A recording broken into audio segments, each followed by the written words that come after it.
नमस्कार मंडळी, स्वागत आहे तुमचं आमच्या चॅनलमध्ये। आवाज महामुंबईचा, शोध बातमीचा, कौल मनाचा। चला तर मग आमचे चॅनल लाईक करा, शेअर करा आणि सबस्क्राइब करा। धन्यवाद। पेनमध्ये सुमारे 1.5 किलो गांजासह एक महिला आरोपीला अटक, 30,000चा मुद्देमाल जप्त।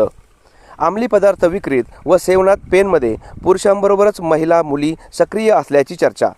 पेन पोलिसांचे सर्वत्र कौतुक। पेन पोलीस ठाण्याच्या हद्दीत 28 एप्रिल रोजीच्या मध्यरात्री मोठी कारवाई करत पोलिसांनी 1.298 किलो गांजासह एका 38 वर्षीय महिला आरोपीला अटक केली आहे। या कारवाईत सुमारे 30,000 रुपये किमतीचा गांजा जप्त करण्यात आला आहे। यापूर्वीही पेनमध्ये पोलीस पथकाकडून गांजासारखा मादक व नशाकारक अंमली पदार्थाची विक्री व बाळगताना मोठी कारवाई करण्यात आली होती। यामुळे पेन शहरासह तालुक्यात अंमली पदार्थ विक्रीचे जाळे जोरदारपणे पसरत असल्याचे दिसून येत आहे।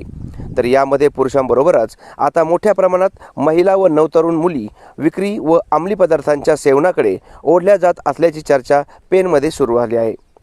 मिळालेल्या माहितीनुसार 28 एप्रिल 2026 रोजी रात्री 11:45 सुमारास पेन नगरपालिका हद्दीत मैदानाजवळील खाऊ गल्ली येथे ही कारवाई करण्यात आली आहे।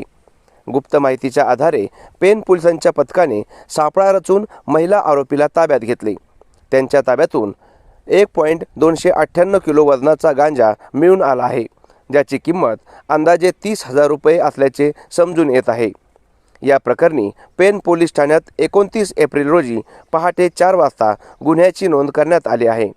पोलीस निरीक्षक संदीप बागुल यांच्या मार्गदर्शनाखाली उपनिरीक्षक निलेश राजपूत यांनी दिलेल्या फिर्यादीवरून पुढील तपास करण्यात येत आहे। पेन पोलिसांनी दिलेल्या माहितीनुसार अंमली पदार्थ विरोधी कारवाई अधिक तीव्रपणे करण्यात आली आहे। नागरिकांनी अशा प्रकारची माहिती तात्काळ पोलिसांना द्यावी असे आवाहनही करण्यात आले आहे।